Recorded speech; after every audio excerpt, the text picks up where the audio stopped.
अस्सलाम वालेकुम students, I hope कि आप सब लोग बिल्कुल खैरियत से होंगे। तो आज का हमारा टॉपिक है डोमेन बैक्टीरिया। जैसे कि हम लोगों ने प्रीवियस टॉपिक्स में 3 डोमेन सिस्टम के बेसिक कॉन्सेप्ट्स पढ़े थे और डोमेन आर्चिया के बारे में पढ़ा था। इसी तरह से आज हम लोगों ने सेकंड डोमेन बैक्टीरिया के बारे में पढ़ना है। जैसा कि हम जानते हैं कि डोमेन आर्चिया और domain bacteria include prokaryotes and domain Eukarya include eukaryotes. तो डोमेन आर्चिया भी प्रोकैरियोट्स हैं और डोमेन बैक्टीरिया में भी प्रोकैरियोट्स हैं। इन दी 5 kingdom system this domain was included in kingdom Monera.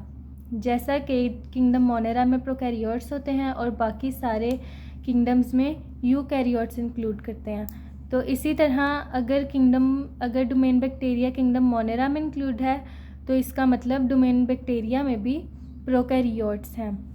They are the true bacteria, ये भी बिल्कुल बैक्टीरिया। इस डोमेन का नाम डोमेन बैक्टीरिया, इससे हम लोगों को पता चलता है कि ये भी बैक्टीरिया, इनमें बैक्टीरियाज हैं।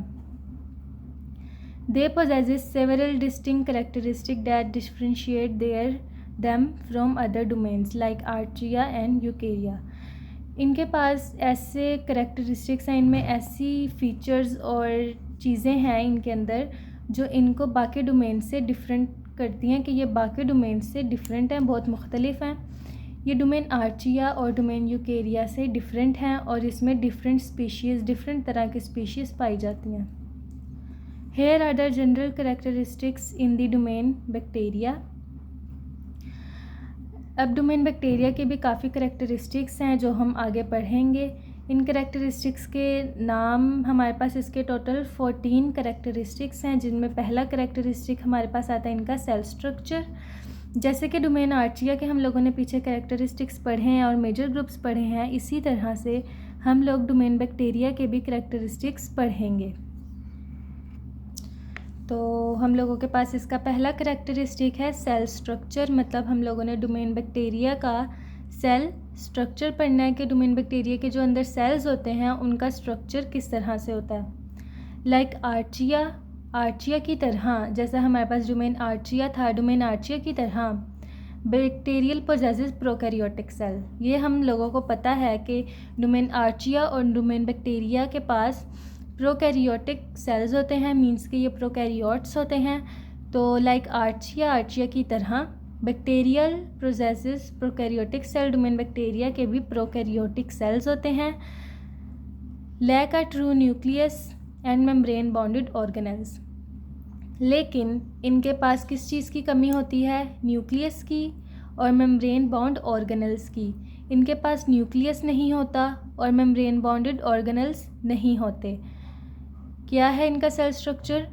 कि ये आर्चिया की तरह प्रोकैरियोट्स होते हैं, इनके पास प्रोकैरियोटिक सेल्स होते हैं, लेकिन इनके पास किस चीज़ की कमी होती है? न्यूक्लियस की और मेम्ब्रेन बॉन्ड ऑर्गेनेल्स की। इसके बाद हमारे पास आती है इसकी सेल वॉल कंपोजिशन, कि हमारे पास जो डोमेन बैक्टीरियाज की जो सेल वॉल होती है वो हमारे पास किस तरह से होती है। जैसे कि हम लोगों ने पीछे डोमेन आर्चिया में पढ़ा था कि आर्चिया की सेल वॉल के पास किस चीज़ की कमी होती है? पेप्टाइडोग्लाइकेन की। उसकी बजाय उनके पास पॉलीसैकेराइड्स की बनी होती है उनकी सेल वॉल और प्रोटीन की। उसी के बिल्कुल डिफरेंटली जो बैक्टीरिया की सेल वॉल होती है वो पेप्टाइडोग्लाइकेन की बनी होती है और इनके पास एक यूनिक पॉलीमर होता है कंसिस्टिंग ऑफ शुगर्स, जो शुगर का बना होता है। That provides structural support and shape। अच्छा, मैं आप लोगों को दोबारा से बताती हूँ कि जो सेल वॉल है बैक्टीरिया की, डोमेन बैक्टीरिया की, वो किस चीज़ की बनी होती है? पेप्टाइडोग्लाइकेन। या आप लोगों का MCQs है, शॉर्ट क्वेश्चन है कि डोमेन बैक्टीरिया की सेल वॉल किस चीज़ से बनी होती है, या डोमेन बैक्टीरिया की सेल वॉल कंपोजिशन के बारे में आ सकता है क्वेश्चन या MCQs। तो आप उधर होगा कि आप लोगों ने अपने दिमाग में रखना है कि बैक्टीरिया की सेल वॉल पेप्टाइडोग्लाइकेन की बनी होती है और एक यूनिक पॉलीमर होता है इनके अंदर जो इनको सपोर्ट पर प्रोवाइड करता है और शेप। इसी के बाद आता है हमारे पास इसकी third characteristic genetic material. Like Archaea, bacteria possesses a single circular chromosome composed of DNA located in a nucleoid region। अच्छा, अब जेनेटिक मटेरियल आ जाता है बैक्टीरिया का। उन्होंने कहा है लाइक आर्चिया की तरह, हम लोगों ने पढ़ा था, आर्चिया की तरह bacteria possesses a single circular chromosome. Bacteria के पास ना, बैक्टीरिया के अंदर एक खाली एक क्रोमोसोम होता है जो कि एक सर्कुलर क्रोमोसोम होता है। किस चीज़ का बना होता है? डीएनए का। मीन्स के क्रोमोसोम के अंदर डीएनए होता है, और ये सारी हम लोगों ने हिस्ट्री पढ़ी हुई है। तो इसका जो होता है ना, बैक्टीरिया के पास सिंगल सर्कुलर क्रोमोसोम होता है, गोल सा क्रोमोसोम होता है जो कि डीएनए का बना होता है। कहाँ पर पाया जाता है? इसके न्यूक्लियोइड रीजन में। बैक्टीरिया के अंदर एक न्यूक्लियोइड रीजन होता है, ये वहाँ पर पाया जाता है। इसके बाद आता है हमारे पास प्लास्मिड्स क्या होते हैं? Most bacteria have small circular DNA molecules that can be transferred between bacteria adding in genetic diversity and adaptation. जैसे कि बैक्टीरिया के अंदर छोटे से डीएनए मॉलिक्यूल्स होते हैं सर्कुलर, जैसे हमने ऊपर पढ़ा है कि इसके पास circular chromosome composed of DNA होते हैं। मीन्स के छोटे छोटे डीएनए मॉलिक्यूल्स होते हैं जो कि बैक्टीरिया के दरमियान ट्रांसफ़र होते हैं। मतलब कि जो प्लाज्मिड्स होते हैं ना, काफ़ी बैक्टीरियाज के अंदर डीएनए मॉलिक्यूल्स होते हैं, छोटे छोटे क्रोमोसोम्स होते हैं जो डीएनए के बने होते हैं, वो बैक्टीरिया के दरमियान हम ट्रांसफ़र करवा सकते हैं। एडिंग इन जेनेटिक डाइवर्सिटी, ये जेनेटिक डाइवर्सिटी में पाए जाते हैं। मीन्स के जो भी हमारी जेनेटिकल होती हैं उनमें हमारे पास वो जेनेटिक डाइवर्सिटी में होते हैं, और अडाप्टेशंस कि ये वहाँ पर बैक्टीरिया के अंदर पाए जाते हैं। इसके बाद हमारे पास इसका 5वां करैक्टरिस्टिक है रिप्रोडक्शन, कि बैक्टीरिया रिप्रोड्यूस कैसे करते हैं। सबसे पहली बात हमें पता होनी चाहिए कि बैक्टीरिया एसेक्सुअली रिप्रोड्यूस करते हैं। बैक्टीरिया सेक्सुअली रिप्रोड्यूस नहीं करते, बैक्टीरिया एसेक्सुअली रिप्रोड्यूस करते हैं, यहाँ लिखा हुआ भी है। Bacteria primarily reproduce asexually through binary fission. Bacteria पहली बात बैक्टीरिया एसेक्सुअली रिप्रोड्यूस करते हैं, और किस मेथड से रिप्रोड्यूस करते हैं? Binary fission. बाइनरी फिजन क्या होता है? एक ऐसा प्रोसेस जिसमें खाली एक सेल होता है वो डिवाइड होता है 2 identical daughter cells, 2 daughter cells में डिवाइड होता है। मीन्स कि हमारे पास एक सेल है और वो 2 में डिवाइड हो जाता है, तो इसे कहते हैं बाइनरी फिजन। और बैक्टीरिया बाइनरी फिजन से रिप्रोड्यूस होता है, एसेक्सुअली रिप्रोड्यूस होता है बाइनरी फिजन के मेथड से। इसके बाद आता है हमारे पास न्यूट्रिशनल मोड, ये है इसका 6वां करैक्टरिस्टिक्स। अब न्यूट्रिशनल मोड्स क्या होते हैं? Include autotrophs, self feeding photosynthetic bacteria, and heterotroph feeding on organic matter decomposers. Nutritional modes मतलब ये क्या इंक्लूड करते हैं? बैक्टीरिया ऑटोट्रॉफ्स, काफ़ी बैक्टीरिया ऑटोट्रॉफ्स होते हैं। ऑटोट्रॉफ्स मतलब सेल्फ फीडिंग, मतलब कि वो अपना खाना खुद बनाते हैं और वो खुद पे डिपेंड होते हैं, वो किसी और चीज़ पे डिपेंड नहीं होते। उनका जो भी अपना सिस्टम चलाते हैं वो खुद अपना सिस्टम चलाते हैं, तो उन्हें कहते हैं ऑटोट्रॉफ्स। तो काफ़ी बैक्टीरिया ऑटोट्रॉफ्स होते हैं, मतलब जैसे कि उनकी एक एग्जांपल है फोटोसिंथेटिक बैक्टीरिया ऑटोट्रॉफ्स हैं। और एंड हेटेरोट्रॉफ्स, और काफ़ी बैक्टीरिया हेटेरोट्रॉफ्स भी होते हैं, feeding on organic matter like decomposers. ये किस चीज़ पे डिपेंड करते हैं? ये खाना खाते हैं ऑर्गेनिक मैटर पे, जो ऑर्गेनिक मैटर जैसे कि डिकम्पोजर्स होते हैं हमारे पास, तो इन्हें कहते हैं हेटेरोट्रॉफ्स। ये होते हैं बैक्टीरिया जो ऑर्गेनिक मैटर पर फीड करता है। मीन्स कि वो खुद अपना खाना नहीं बना सकते, वो दूसरी चीज़ों पे डिपेंड होते हैं। इसके बाद आता है हमारे पास मॉर्फोलॉजी की बात करें तो इसका मतलब है कि बैक्टीरिया की किस तरह की शेप्स होती हैं। तो morphology, bacteria exhibit a variety of shapes. Bacteria की काफ़ी शेप्स होती हैं, इनकी हर तरह की शेप्स होती हैं। सबसे पहले सच एज, वो एग्जांपल दे रहे हैं, सच एज कोकी की शेप क्या होती है? स्फेरिकल। कोकी भी एक बैक्टीरिया और इसकी स्फेरिकल शेप होती है, यहाँ डायग्राम में उन्होंने दिखाई हुई है। हाँ, ये है कोकी और इसकी ये स्फेरिकल शेप होती है इस तरह की, ठीक है। ये आप सब लोगों की बुक में बनी हुई है। फिर उसके बाद आता है बैकिली। ये होती है रॉड शेप्ड होती है इस तरह की ऐसे। तो ये बैकिली शायद यहाँ पर है, हाँ ये देखें, ये बैकिली रॉड शेप, ये देखें ये ऐसे भी है और ये देखें ये लंबी लंबी होती हैं इस तरह की। तो ये रॉड शेप्ड है। ये बैक्टीरिया की शेप्स बता रहे हैं, उनमें से काफ़ी एग्जांपल्स बता रहे हैं। स्पिरुला इनकी होती हैं स्पाइरल शेप्ड। ये देखें यहाँ पे ऐसे होती हैं शेप्स इनकी। तो ये क्या है, स्पिरुला स्पाइरल शेप्ड। इनकी ये बैक्टीरिया की भी एक किस्म है। एंड विब्रस, इसकी होती है कॉमा शेप्ड किससे कहते हैं, विब्रस भी एक बैक्टीरिया और इसकी कॉमा शेप्ड है, ये इस तरह के ये ऐसे। तो आई होप कि आप लोगों को ये समझ में आ रहा होगा। ये बैक्टीरिया की हम लोगों ने मॉर्फोलॉजी में शेप्स पढ़ी हैं। उसके बाद है हमारे पास टॉपिक अरेंजमेंट, कि बैक्टीरिया की अरेंजमेंट किस तरह से होती है। सेल्स में बी फाउंड सिंगली, इनके जो सेल्स होते हैं वो सिंगल भी हो सकते हैं। इन पेयर्स भी हो सकते हैं, जैसे 2 सेल्स का आपस में पेयर है, 3 सेल्स के आपस में पेयर है, तो इसे कहते हैं डिप्लोकोकी। मीन्स के इसका मतलब 2 सेल्स का पेयर हो, बैक्टीरिया के जो 2 सेल्स हैं उनका पेयर हो। चेन्स स्ट्रेप्टोकोकी, बैक्टीरिया चेन्स में भी पाए जाते हैं, मीन्स के ऐसे चेन्स में। और क्लस्टर्स स्टेफिलोकोकी, मीन्स के ये चेन्स एंड क्लस्टर्स, ये सिंगल भी होते हैं, इनके सेल्स पेयर्स में भी होते हैं, चेन्स एंड क्लस्टर्स में भी होते हैं। और other arrangement based on species specific characteristics. अच्छा, इनकी किसी भी तरह की अरेंजमेंट होती हैं, पेयर्स में हो सकते हैं, चेन्स में हो सकते हैं, अनब्रांच चेन हो सकती हैं, ब्रांच चेन हो सकती हैं, और किसी भी तरह की अरेंजमेंट हो सकती है किस मुताबिक कि बैक्टीरिया की स्पीशीज़ कौन सी है, उसके करेक्टरिस्टिक्स कौन से हैं, उसके मुताबिक इनकी अरेंजमेंट हो सकती है।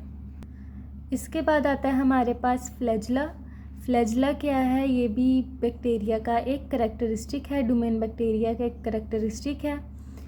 मैनी बैक्टीरिया है 1 और मोर फ्लैजेला, हमारे पास जितने भी बैक्टीरियाज आ जाएंगे डोमेन बैक्टीरिया के अंदर, जितनी स्पीशीज़ आ जाएंगी, इंडिविजुअल्स आ जाएंगे, डोमेन बैक्टीरिया होंगे जो, उनके पास एक या एक से ज़ायद फ्लैजेला हो सकता है। फ्लैजेला क्या है, whip like structure that enable movement. ये ना एक विप लाइक स्ट्रक्चर होता है, जैसे विप लाइक स्ट्रक्चर होता है वो होता है इस तरह का कोई। तो ये बैक्टीरिया के अंदर एक ऐसा स्ट्रक्चर होता है, विप लाइक होता है, जैसे विप्ड स्ट्रक्चर होता है इसका, जो क्या करता है बैक्टीरिया को मूव करने में मदद करता है, कि उसकी वजह से बैक्टीरिया हरकत कर सकता है, हिलजुल सकता है। तो ये है फ्लैजेला, ये भी काफ़ी इंपॉर्टेंट करैक्टरिस्टिक है। फिर उसके बाद आता है हमारे पास 10 वाला स्ट्रक्चर, 10 वाला करैक्टरिस्टिक, सॉरी मेरे मुझसे स्ट्रक्चर निकल गया। ये है पिली एंड फिम्ब्रिया है। 10th स्ट्रक्चर करैक्टरिस्टिक का क्या नेम है, पिली एंड फिम्ब्रिया। ये क्या है, these are hair like structure in some bacteria. कुछ बैक्टीरियाज के अंदर, जैसे एक बैक्टीरिया है और उसके ऊपर ना ऐसे हेयर लाइक स्ट्रक्चर्स होते हैं, ऐसे हेयर्स होते हैं, तो उसे क्या कहते हैं, पिली एंड फिम्ब्रिया। ठीक है, ये हेयर लाइक स्ट्रक्चर्स होते हैं बैक्टीरिया, कुछ बैक्टीरियाज के अंदर होते हैं। They help in attachment to surfaces, ये इनकी सरफेसेस के साथ, ये इनकी ना बैक्टीरिया के ऊपर अटैच होते हैं, बैक्टीरिया की सरफेस पे अटैच होते हैं। And in exchange of genetic material with other bacteria, ये जो pili and fimbriae hair like structures हैं, ये बैक्टीरिया को सरफेसेस के साथ अटैच करने में मदद करते हैं। और दूसरी बात कि ये जो जेनेटिक मटेरियल्स होते हैं विद अदर बैक्टीरिया, कि जो बैक्टीरिया के जो जेनेटिक मटेरियल्स हैं, इनके जीन्स हैं, ये एक दूसरे के साथ एक्सचेंज करने में मदद करते हैं। क्या है, ये हेयर लाइक स्ट्रक्चर पिली एंड फिम्ब्रिया है। इससे आगे हमारे पास रेस्पायरेशन, कि बैक्टीरिया के अंदर रेस्पायरेशन किस तरह से होती है। Bacteria can be obligate aerobes, bacteria की किन मेथड से रेस्पिरेशन कर सकता है, एरोब से कर सकता है, aerobes method, obligate aerobes, obligate anaerobes method से भी काफ़ी बैक्टीरियाज करते हैं रेस्पिरेशन। फैक्यूल्टेटिव एनारोब्स, ये भी एनारोब्स की किस्म है, तो ये उससे काफ़ी बैक्टीरियाज, हर तरह का बैक्टीरिया ना हर तरह के उससे रेस्पिरेशन में मदद मिलती है उन्हें। माइक्रो एरोफाइल्स इस मेथड से, और एरोटोलरेंट एनारोब्स, और एरोटोलरेंट एनारोब्स की मदद से भी बैक्टीरिया रेस्पिरेट करते हैं। Some bacteria perform fermentation to produce energy in the absence of oxygen. कुछ बैक्टीरियाज होते हैं जब उनके पास ऑक्सीजन नहीं होता तो वो एनर्जी प्रोड्यूस करने के लिए फर्मेंटेशन वाला मेथड भी यूज़ करते हैं जब ऑक्सीजन नहीं होता बैक्टीरिया के पास, और उन्होंने एनर्जी प्रोड्यूस करने के लिए वो फर्मेंटेशन भी परफॉर्म करते हैं कुछ बैक्टीरियाज। इसके बाद अगला करैक्टरिस्टिक है हमारे पास एक्सट्रीमोफाइल। ये है हमारे पास 12 characteristic. Some bacteria thrive in extreme condition such as high temperature, high salinity and low pH. काफ़ी बैक्टीरियाज होते हैं जो कि काफ़ी मुश्किल कंडीशंस में भी, काफ़ी बैक्टीरियाज मुश्किल, इनकी काफ़ी एक्सट्रीम कंडीशन होती है, मुश्किल कंडीशंस होती हैं जिसमें वो सरवाइव करते हैं। सच एज हाई टेम्परेचर, काफ़ी हाई टेम्परेचर होता है, हॉट टेम्परेचर होता है, उसमें भी बैक्टीरियाज सरवाइव करते हैं लाइक थर्मोफाइल्स। हाई सैलिनिटी में सरवाइव करते हैं like halophiles, and low pH, जब पीएच बहुत लो होता है, एसिडोफाइल्स। ये होते हैं एक्सट्रीमोफाइल्स, जिनका करैक्टरिस्टिक होता है कि ये मुश्किल कंडीशंस में भी सरवाइव कर सकते हैं कुछ बैक्टीरियाज। अगला है हमारे पास पाथोजेनिसिटी, पाथोजेनिसिटी। ये क्या है? Some bacteria cause diseases in humans, animals and plants producing toxins और अदर वायरुलेंस फैक्टर्स। काफ़ी बैक्टीरियाज होते हैं, कुछ बैक्टीरियाज होते हैं जो इंसान के अंदर, जानवरों के अंदर, पौधों के अंदर बीमारियां पैदा करते हैं, मतलब टॉक्सिन प्रोड्यूस करते हैं अंदर, या काफ़ी वायरसेस प्रोड्यूस करते हैं ह्यूमंस की बॉडी में या प्लांट्स की बॉडी में, या प्लांट्स में या एनिमल्स में। तो बैक्टीरिया इस तरह से डिजीज़ केस करते हैं। इस करैक्टरिस्टिक को कहते हैं पाथोजेनिसिटी। उसके बाद हमारे पास अगला है, बैक्टीरिया में सिम्बायोसिस भी होती है। सिम्बायोसिस क्या है? Many bacteria live in symbiotic relationship with other organism. अच्छा, काफ़ी बैक्टीरिया में ना सिम्बायोसिस होती है, तो उनमें से इनमें म्यूचुअलिज्म हो जाती है, कॉमेंसलिज्म हो जाती है। म्यूचुअलिज्म क्या है कि दोनों को बेनिफिट मिलता है, पैरासाइट को भी, होस्ट को भी, दोनों को एक दूसरे से बेनिफिट मिलता है, इसका मतलब ये म्यूचुअलिज्म है। सिम्बायोटिक मतलब काफ़ी बैक्टीरियाज एक दूसरे से सिम्बायोटिक रिलेशनशिप में होते हैं, कि काफ़ी बैक्टीरिया इस तरह सिम्बायोसिस में रहते हैं।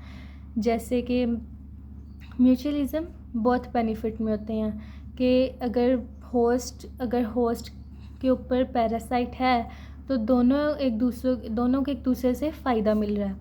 और कॉमेंसलिज्म में होता है एक को बेनिफिट, एक को फ़ायदा मिल रहा होता है और दूसरे को ना ही फ़ायदा मिलता है ना ही नुकसान पहुंचता है, उससे कोई फ़र्क ही नहीं पड़ता, सिर्फ एक को फ़ायदा मिलता है। जैसे कभी कुछ होस्ट को फ़ायदा नहीं मिलता, उन्हें कोई फ़र्क ही नहीं पड़ता, लेकिन जो पैरासाइट होता है उसको फ़ायदा मिल रहा होता है।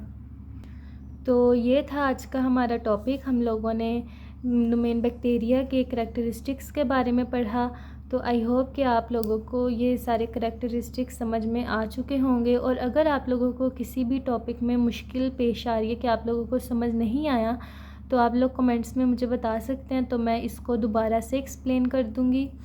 तो आप लोगों को अगर मेरी वीडियो समझ में आई है तो मेरे चैनल को सब्सक्राइब कर दें, लाइक कर दें और शेयर भी कर दें अपने दोस्तों के साथ। तो थैंक यू।